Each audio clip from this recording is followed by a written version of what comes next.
Hey, I'm Steve. I'm one of the co-founders of Lorikeet. Hi, I'm Jamie, co-founder of Lorikeet. And this is Beyond the Updates with Steve and Jamie. Exclusive. Scale AI's bigger rival, Surge AI, seeks up to 1 billion capital raise, sources say. I thought this story was super interesting. So these Surge AI guys, no one had ever heard of them. After the Scale acquisition by Meta for $14 billion, Surge leaked that their revenue is actually higher than Scale's. They've not raised any outside capital since their seed round, and apparently have built the exact same business but bigger. And I don't know, it's a thing we commonly talk about. I think a lot of the public revenue numbers that get reported around startups seem to be just like actual bullshit. But the interesting idea there is, so much of the tech world works on this like VC-driven hype where VCs sort of anoint the winning company. There's one company that gets heavily associated with a category. You get constant laudatory profiles of like the founders and the investors. And then, you see examples like this where someone else who's just intentionally shunned that limelight has actually built a, at least on paper, like a bigger, more successful business. And I think that's always fun to reflect on. That kind of like conventional wisdom about who the winners are is actually just reflecting a fog of war. It's like not truth. Yeah, that's such a good point. My thought on reading this headline is I think we need a more on-trend name. Like if we renamed ourselves Crescendo AI or Explosion AI or something, maybe we would get $1 billion in capital. Yeah, aggressive verb AI. Yeah, exactly. So, one of the other trends with this article, right, is it's now very fashionable to like leak or announce your revenue numbers. And one of the funny things that's created in the last 6 to 12 months is this like arms race of announcing like more and more absurd revenue numbers with shorter and shorter timelines to reach them. And one of the things you sort of seen start leaking out is just some kind of truly comical accounting for how people get to that number. So, the common thing people will do is talk about like an annualized revenue number. So maybe they earned $1 million last month. So they say we're at a $12 million run rate, but you actually start seeing it taken to extremes. Like in theory, you can say, well, we signed a $100,000 contract yesterday. So that means we're at a $3 million run rate for the month, which means we're at a $36 million run rate for the year. I think once it's that classic, like once a measure becomes a target, it ceases to be a useful measure. And I think now that people have realized you can announce revenue numbers and then like all this good stuff happens, there's an incentive to just like figure out the way to cherry pick the most attractive revenue number. And one of the great ironies is this is being done to attract investors and talent.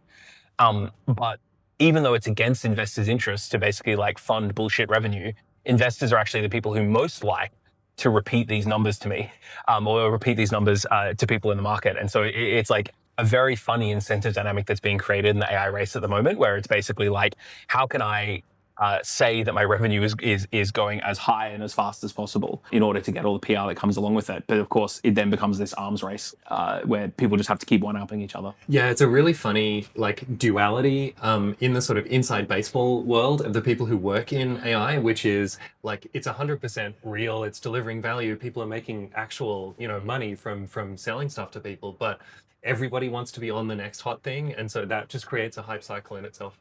This is just classic sort of market competition, figuring out how to talk about things and figuring out what the norms are. I mean, effectively, you get this like, I sort of think of it as norm arbitrage. So the reason why investors in the cloud era were so interested in annualized recurring revenue numbers is that for cloud software, if you have someone on an annual contract, you've kind of locked that revenue in for a year, and there's very high likelihood that they'll renew, and so it's quite sticky revenue and it's very valuable. Effectively, what people are doing when they're announcing like, trial monthly revenue as AAR is just arbitraging people's instinctive understanding of what that AAR means to attach it to something that is not of the same quality of revenue. And it just takes a while for the market norms about reporting and conventions to kind of shake themselves out. And of course, the irony is that the people best placed to understand this, namely investors, are the ones who are like the biggest sinners in hyping this up, because the thing they love most is knowing gossip. And so if they get told this like crazy high revenue number that's like very exciting to them to go around telling other people, and there's just like all in all a total lack of credulity. There's a player in our space who announced last week that in the future they will be the fastest growing large company, which is this like multi-conditional future prediction statement that I've now seen repeated numerous times by like journalists and investors. And I'm like, it's just a it's like a made up projection about the future. But people love having these kind of exciting narratives to traffic in. And so I think savvy entrepreneurs have realized they can fuel the narrative beast. Yeah, that's such a good point. On an unrelated note, I'm really excited to announce that we formed Lorikeet last week, and we're now at $980 million in ARR. So we couldn't be more excited about the growth trajectory we're on. I actually think by next year, we will be the fastest growing bird named company in the world. Yeah. Windsurf says Anthropic is limiting its direct access to Claude AI models. The children are fighting. Yeah, I'm sad about that. I love Windsurf. I use it every day. Yeah, so the background here is Windsurf is an AI coding tool.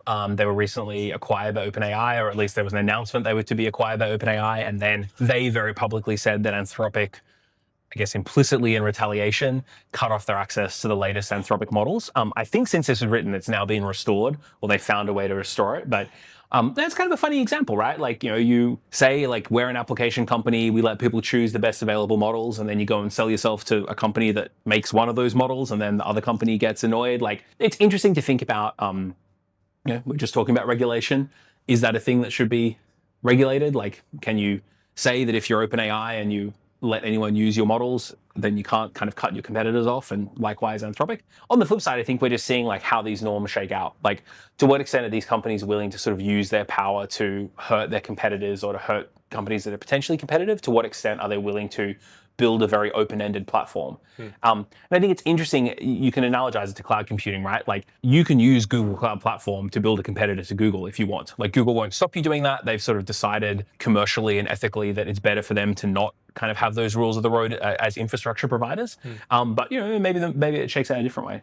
Something that's really interesting about the applications layer, like Windsurf and like Lorikeet, is that you get to sort of basically pick the best of all of the foundation companies for any particular application. And so in a hypothetical where Lorikeet got acquired by OpenAI, that would kind of suck, because like different models are better for different tasks, and we get to pick the best one in each case, and our customers get the benefit of that. Yeah, I mean, I think in many cases, the strong application layer companies will be bringing business to the foundation model companies and not vice versa. So if, for instance, you got cut off from Anthropic, I mean, if you're a sufficiently successful company, that's like worse for Anthropic than it is for you. And so it'll be interesting to see the way those incentives land.